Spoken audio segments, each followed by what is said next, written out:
आज प्रदोष का दिन है, प्रदोष काल है।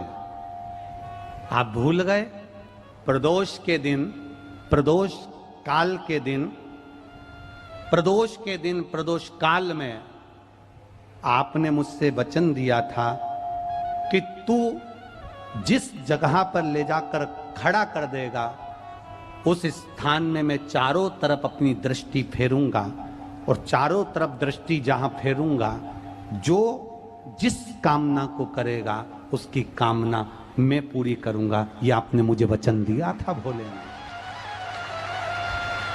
क्यों माताएं प्रदोष का व्रत करती हैं? क्यों पुरुष प्रदोष का व्रत करते हैं? क्यों बच्चे प्रदोष का व्रत करते हैं? प्रदोष का व्रत करने का केवल एक सार तत्व यह है, प्रदोष के दिन, प्रदोष काल में मेरा देव अधिदेव महादेव निकलते हैं अपने मंदिर से बाहर, नंदी पर बैठकर कैलाश पे से निकलते हैं, काशी विश्वनाथ चलते हैं, देवघर वाला नंदी लेकर बाहर निकल जाता है। और प्रदोष काल में भगवान ने नंदी को जो वचन दिया था कि जहां तू खड़ा होगा चारों तरफ दृष्टि फेर कर जितने दिखेंगे सबका कल्याण मैं करूंगा, जो मांगेगा उसे मिल जाएगा। इसलिए प्रदोष के दिन, प्रदोष काल में हम शंकर की आराधना में लगे रहते हैं, प्रयास करते हैं कि मुख से श्री शिवाय नमस्तुभ्यम निकल जाए, पंचाक्षर मंत्र नमः शिवाय निकल जाए, षडाक्षर मंत्र ओम नमः शिवाय निकल जाए, भगवान के मंत्र का जाप हमारे मुख से निकल जाए। जब हमारे मुख से भगवान का नाम जाप निकलेगा तो हो सकता है कि शिव की दृष्टि हम पर पड़ जाएगी और हमारा कल्याण निश्चित हो जाएगा, हमारा कल्याण।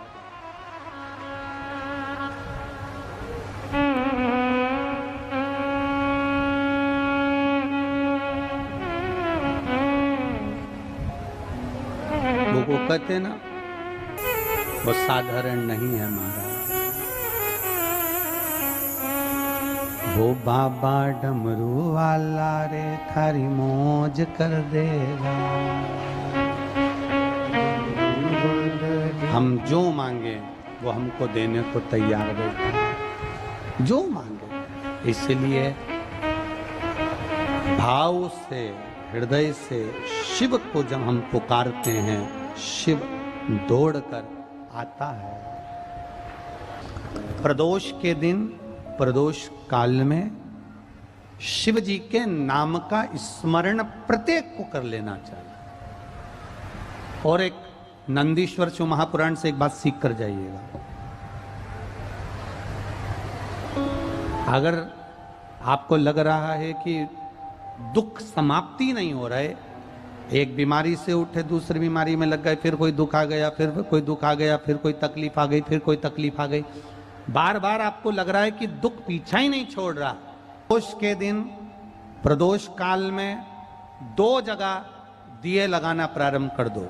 पहला बेलपत्री के वृक्ष के नीचे, पहला दिया प्रदोष काल में, प्रदोष के दिन बेलपत्री के वृक्ष के नीचे, और दूसरा दिया अपने दरवाजे की चौखट के बाहर। मतलब अपन बाहर खड़े होंगे, अंदर की ओर दिया नहीं, बाहर की ओर एक दिया बेलपत्र के नीचे, देवाधिदेव महादेव से प्रार्थना कर कर, हे शिव शंकर, हे गौरी शंकर, हे शिव, आज प्रदोष का दिन, प्रदोष काल में आप भ्रमण के लिए निकलोगे नंदीश्वर के साथ में, ऐसी कृपा करना, आपके लिए मैंने द्वार सजाया है भोलेनाथ, आपकी दृष्टि मेरी चौखट पर भी कर देना, मेरी जिंदगी संवर जाए। इसलिए 2 दीप स्मरण करो। हाँ, अच्छा इशारा करा है, उसे समझ गए हो। जिस दिए को आप लगाओगे प्रदोष के दिन, प्रदोष काल में, एक दिया बेलपत्री के वृक्ष के नीचे लगाया है, और दूसरा दिया जब आप घर में प्रवेश करोगे तो राइट हैंड पर ही लगाएं। कौन से हैंड पर लगाएं? राइट हैंड पर। बहुत बहुत साधुवाद आपको दीदी, धन्यवाद, धन्यवाद दो, उन्होंने इशारा करके बताया कि दिया किस ओर लगाएं। कम से कम अपने को अंदाजा तो लग जावे ना दिया किस ओर लगना चाहिए। साधुवाद था, बहुत बहुत साधुवाद। इसको जागरूक श्रोता कहते हैं, जिनको कथा के प्रति रुचि है और भगवान के भजन के प्रति रुचि है, वो तुरंत भाव से उसको स्वीकार कर ले। तो दो जगह दीप, पहला कहां पर लगाएंगे? जम के बोलो जरा। बेलपत्री के वृक्ष के नीचे। अब बेलपत्री के वृक्ष को भी समझना, कौन सा वृक्ष होना चाहिए? जो आप खड़े हो, दोनों हाथ ऊपर हो, उस हाथ तक भी उसकी पत्ती को स्पर्श ना हो पाए, मतलब उसकी छाया हमारे पूरे शरीर पर पड़े, तो बेलपत्री के वृक्ष की मूलता का आनंद है। जो छोटे बेलपत्री के वृक्ष होते हैं, छोटे छोटे जो पौधे होते हैं बेलपत्री के, इनको जल डालकर, खाद डालकर सिंचित करो, बड़ा करो, उनको पोषित कर कर बड़ा कर कर कहीं अच्छी जगह उनको लगाओ। ये नहीं कि छोटी बेलपत्री के पत्ते तोड़ लो या छोटे से पौधे के पत्ते तोड़ लो, वो श्रेष्ठता नहीं है। शिव पुराण कहती है वृक्ष वो होना चाहिए जिसकी छाया हमारे ऊपर आए। बाकी के आपके घर में आप बेलपत्री का पौधा लगाते हो, उसको बड़ा करो, बड़ा करने के बाद उसको कहीं अच्छी जगह पर लगाओ जिससे वो बेलपत्री का पौधा बड़ा हो जाए। बड़ा हो जाएगा, हम हैं नहीं हैं, कम से कम वो पौधा रहेगा, वृक्ष बनेगा। वृक्ष बनेगा तो उसकी पत्तियां टूटकर महादेव पर चढ़ेगी, तो हमारा कल्याण अपने आप हो जाएगा। आप उसमें लगाइए, आप वो बेलपत्री के पौधे को बड़ा करिए, उसको लगाओ, वृक्ष हो बड़ा। तो पहला दिया कहां लगाएंगे? बेलपत्री के वृक्ष के नीचे। और दूसरा, अपने घर में प्रवेश करते समय राइट हैंड में बाहर की। शिव तत्व को धारण करो। कौन से दिन? जम जम के बोलो जरा। प्रदोष के दिन। कौन से समय? प्रदोष काल, शाम का जो समय हो, शाम का समय, प्रदोष काल का समय भगवान को दीप प्रज्वलित कर दिया। शिव तत्व कह रहा है। नंदी ने शंकर भगवान से कहा, आपने वचन दिया था मेरे को, आपने मुझे वचन दिया था, आपने मुझे वचन दिया था भोलेनाथ कि प्रदोष के दिन, प्रदोष काल में नंदी तू मुझे जहां ले जाकर खड़ा कर देगा, उसके आसपास में जहां मेरी दृष्टि पड़ेगी, वो जो मांगेगा महादेव उसकी झोली खुशियों से भर देगा। कि क्यों नहीं बढ़ता? तो तुरंत नंदीश्वर ने कहा, तुरंत बोले, बाबा बस आज मेरा मन करता है कि आप यहां कुछ देर ठहरो, कुछ देर रुक जाओ, ये मेरा मन करता है। बहुत ध्यान दीजिएगा, अपने स्मरण में रखिएगा। शिव जी को लोटा भर के जल चढ़ाने जाओ, शंकर भगवान को जब एक लोटा जल चढ़ाने के लिए जाओ तो अपने स्मरण में रखिएगा, थोड़ी देर, एक क्षण, एक पल, एक घड़ी नंदीश्वर के पास भले ना बैठो, खड़े हो जाओ, पर एक क्षण के लिए नंदी के पास जरूर ठहरा करो, जिससे वो हमारे मन की बात महादेव तक पहुंचा दे, शिव तक पहुंचा दे। हमारे मन की बात भगवान शिव से कह, हमारे मन। जब अपने मन की बात हम देवाधिदेव महादेव से कहें, तो अपने हृदय की बात, अपने चित्त की बात महादेव तक पहुंचाने के लिए मेरा देवाधिदेव, मेरा महादेव, मेरा शंभू तक अपनी बात पहुंचाने के लिए मेरे शंकर भगवान ने अपने नंदी को हमें दे रखा है। ऐसी नंदी की महत्वता है। शिव ने अपनी बात, एक भक्त की बात महादेव तक पहुंचा सकता है नंदी।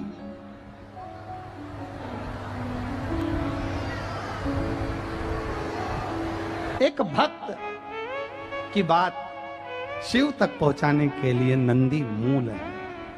नंदी मूल।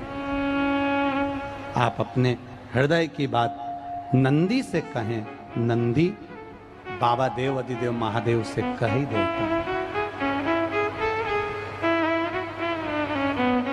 इतना बन सकता है।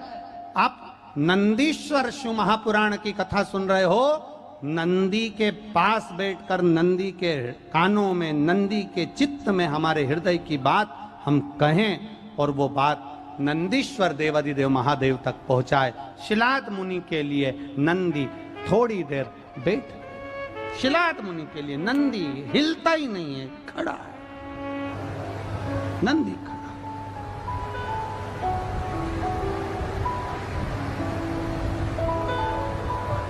अब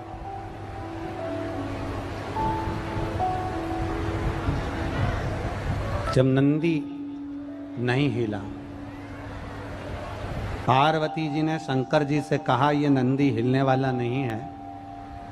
अपन नंदी से नीचे उतर जाते हैं। भोलेनाथ पार्वती जी के साथ में नंदी से नीचे उतरे और उतरकर शंकर भगवान ने सबसे पहली दृष्टि शिलाद मुनि पर दे दी। जो शिलाद मुनि पर दी, मिट्टी का ढेला हटा। शिलाद मुनि तुरंत सामने प्रकट होकर कहते हैं, बाबा आपका दर्शन पाने के लिए जिंदगी निकल गई, आज मेरा शरीर पूरा हो जाता, आपने दर्शन दिया है। शंकर भगवान ने कहा, मांग शिलाद, तुझे क्या चाहिए? शिलाद कहते हैं, मेरी शादी नहीं हुई, मैं ब्रह्मचारी, पर मुझे मेरे पूर्वजों को मुक्ति देने के लिए संतान की जरूरत है। शंकर भगवान ने कहा, चिंता मत कर शिलाद मुनि, जब तू भूमि को खोदेगा, खोदने पर एक पुत्र तुझे प्राप्त होगा। उस पुत्र को तू अपनी गोदी में लेना, वो आनंद देने वाला होगा। जिसका नाम तू नंदी रखेगा, वो मेरा ही एक स्वरूप होगा, तू उसे प्राप्त कर सकता, मेरा स्वरूप मिलेगा।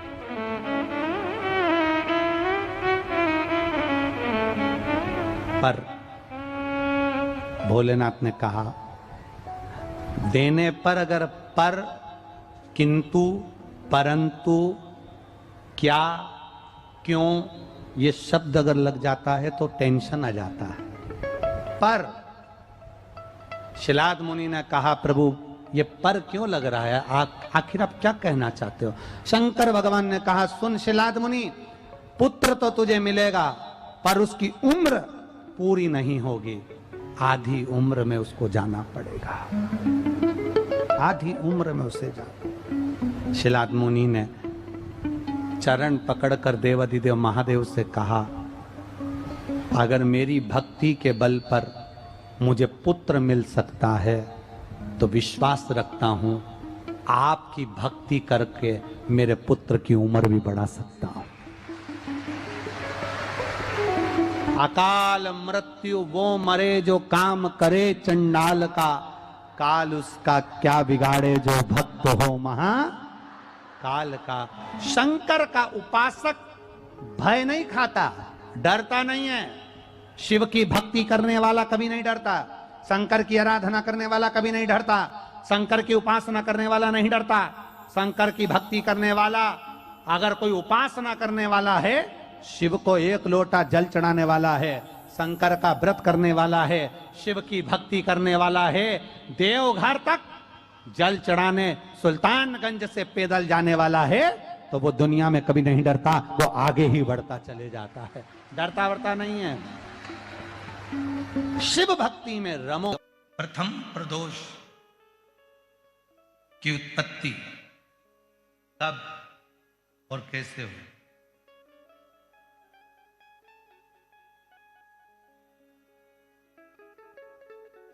सबसे पहला प्रदोष का व्रत किसने धारण किया था?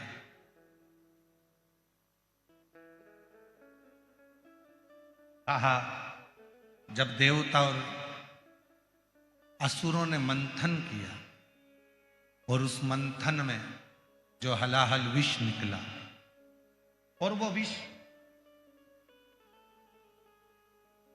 कोई लेना नहीं चाहता था। ऐसा दुनिया में कोई नहीं है जो बुराई लेगा। अच्छा किया तो मैंने किया, बुरा करा तो इसने किया।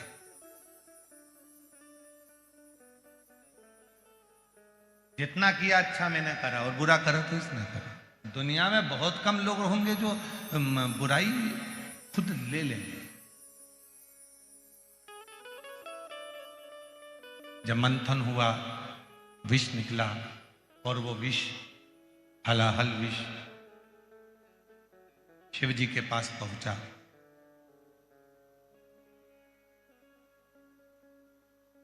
त्रयोदशी का दिन था। बाबा भोलेनाथ जी से देवताओं ने प्रार्थना करी कि यह विष कोई पीने को तैयार नहीं है।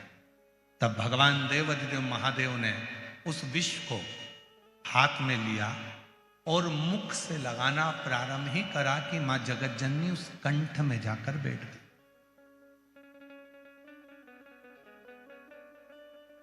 मां जगतजननी जगदम्बा अम्बा उस कंठ में जाकर बैठी और उस विष के बैलेंस को, उस विष को नीचे नहीं उतरने दी।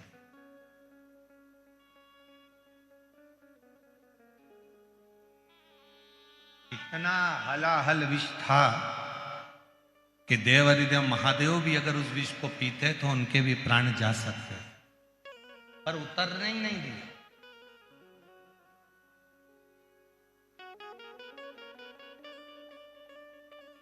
सारे दोषों को, उस विष के संपूर्ण दोषों को मां जगतजननी ने अपने हस्त कमल पर झेल लिया और पूरी रात्रि, पूरा समय मां जगतजननी शिव के नाम का स्मरण करती रही। शिव जी प्रसन्न हो गए और संपूर्ण सुख देने वाले उस प्रदोष का महत्व स्वयं शंकर जी ने पार्वती से कह दिया। पार्वती, आज त्रयोदशी है। जिस दिन तूने प्रदोष काल में मेरे कंठ में इस विष को झेला है, संपूर्ण जगत में कोई भी जो इस त्रयोदशी के दिन प्रदोष का व्रत करेगा और प्रदोष काल में मेरी साधना करेगा, उसकी जिंदगी के सारे विषयों को मैं अपनी ओर खींच लूंगा और उसको सुख प्रदान।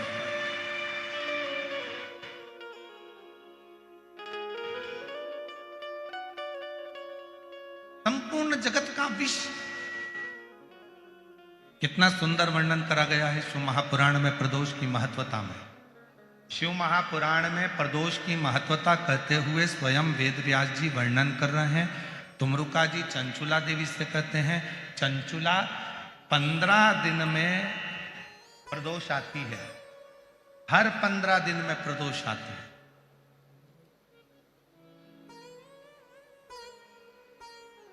संसार का व्यक्ति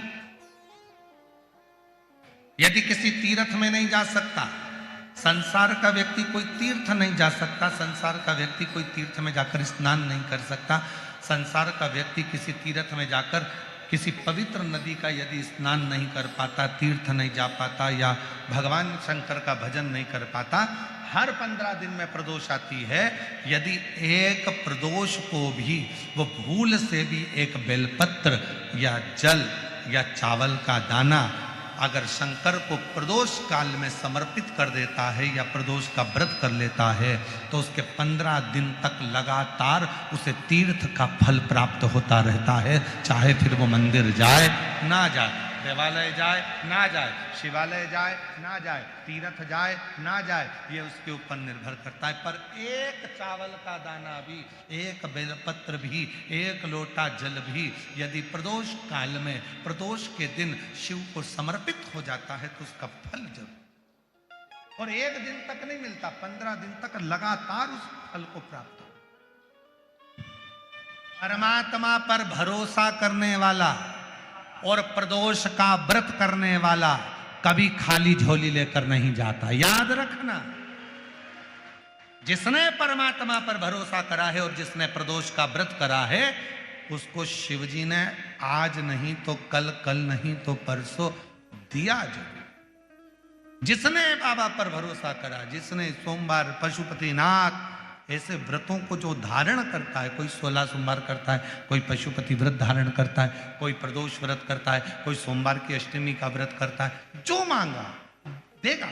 थोड़ा देर कर सकता है पर देने में पीछे नहीं है, देगा।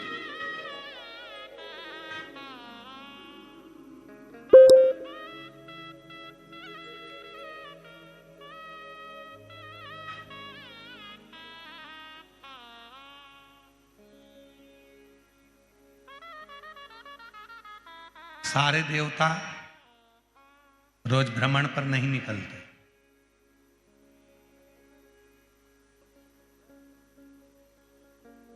33 कोटि देवता में केवल एक देवता है देवाधिदेव महादेव, जो प्रतिदिन प्रदोष काल में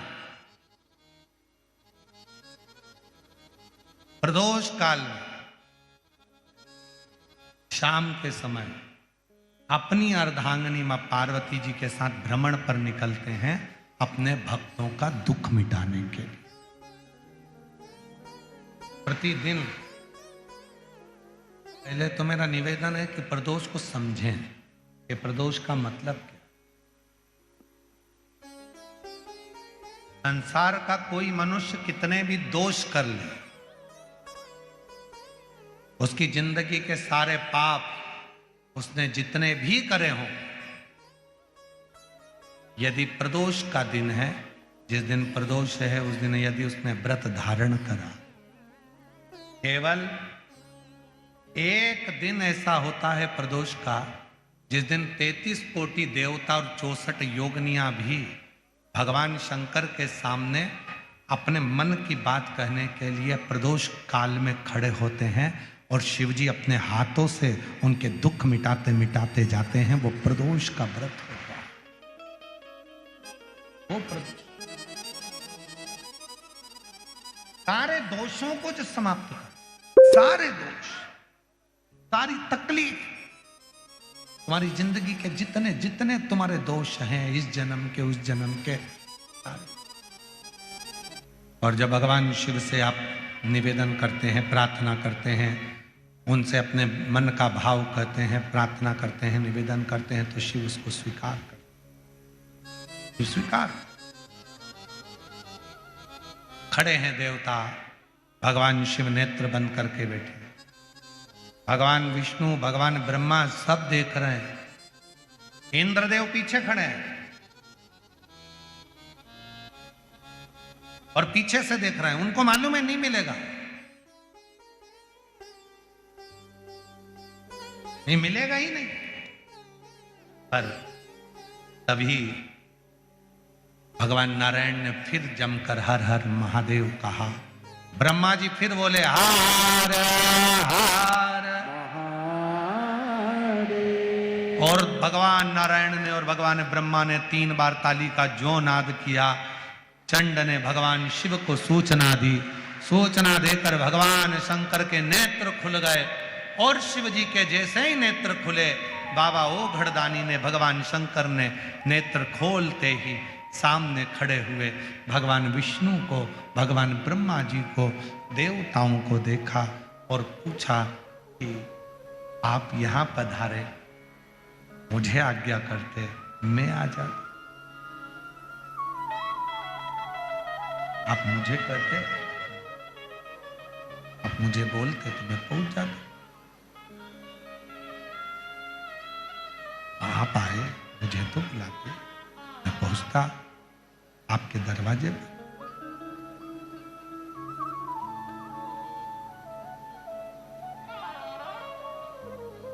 और देखो, सतयुग में,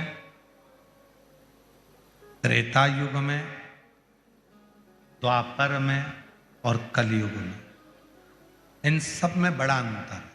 सतयुग में, त्रेता में, द्वापर में भक्त को भगवान के दरवाजे जाना पड़ता था।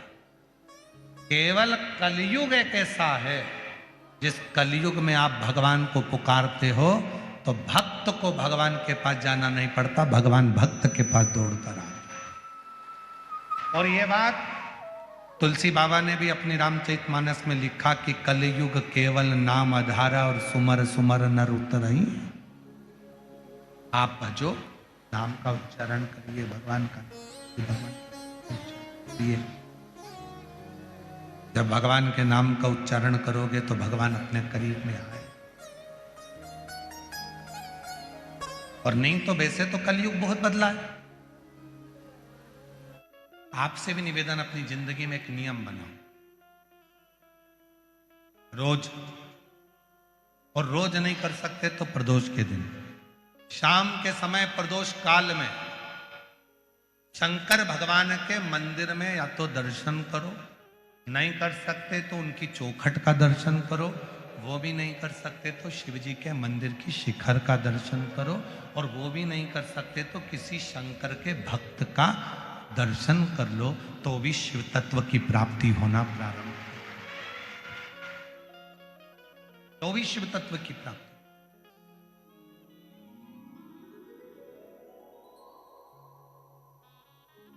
महाराज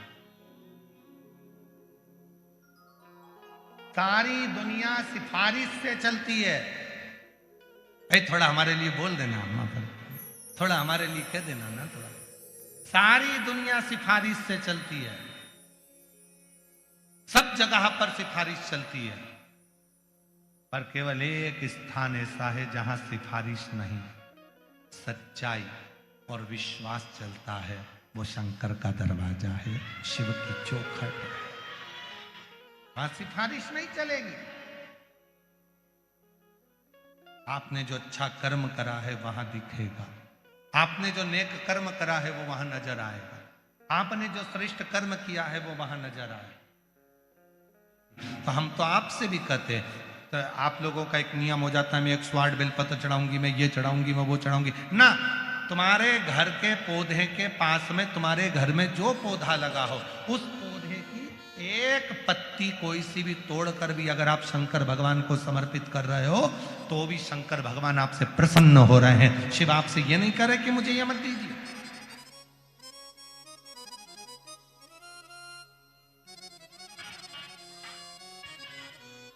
भगवान शिव ये नहीं देख कह रहे हैं कि मुझे ये दीजिए। और हमने पहले भी कहा, आज फिर कहते हैं, यदि थायराइड जैसी बीमारी है, लीवर किडनी काम करना बंद कर दिया है, या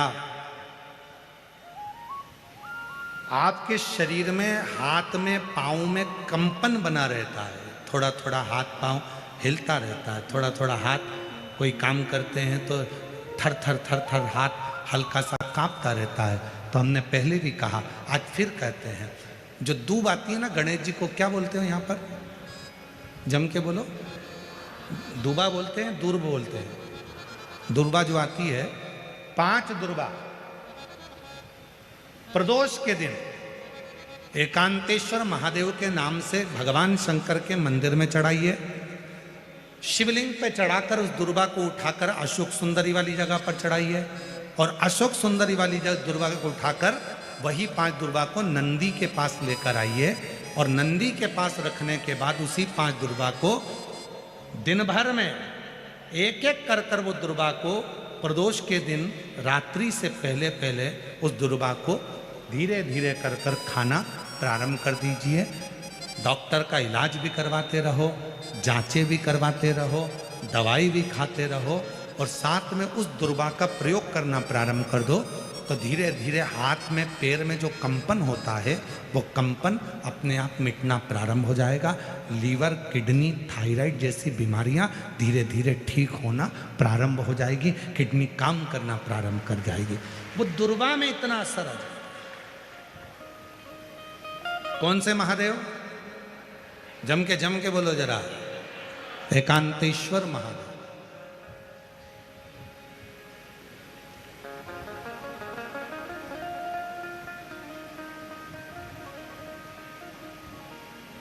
शिव जी के कुछ नाम ऐसे हैं जिनका मात्र, जैसे कुंदकेश्वर, आप सबको मालूम है ना कुंदकेश्वर का नाम कब लेना चाहिए? जब दवाई असर ना कर रही है, गोलियां खा रहे हैं, डॉक्टर को दिखाना है, एक डॉक्टर बदला, दूसरा डॉक्टर बदला, तीसरा डॉक्टर बदला, फिर भी दवाई असर ना करे, तो कुंदकेश्वर महादेव का नाम। डॉक्टर को दिखाते रहो, गोलियां खाओ, दवाइयां खाओ, जांच कराओ, क्योंकि डॉक्टर शिव का रूप है, पर उसके साथ में जो दवाई डॉक्टर दे रहा है और वो शरीर में ना लगे, तो कुंदकेश्वर महादेव का नाम, उसको फिर खाओ। हमने पहले भी कथा में 2 दीप का वर्णन किया, आज फिर कथा में 2 दीप का वर्णन कर। कितना भी दुख है, संपदा नहीं है, बहुत कष्ट का जीवन चल रहा है, बहुत तकलीफ का जीवन चल रहा है, 2 जगह पर दीप लगाना चालू कर दो प्रदोष काल में, मतलब शाम का समय, सूरज ढलने का जब समय हो उस समय। एक दीप बेलपत्र के वृक्ष के नीचे, दूसरा दीप भगवान शंकर के मंदिर पर। प्रदोष काल में जब ये 2 दीप लगना प्रारंभ हो जाते हैं तो भगवान अपने चारों हाथों से आपको संपदा देना प्रारंभ कर देते हैं। वो कुबरेश्वर महादेव बनकर धन वैभव देना प्रारंभ। तो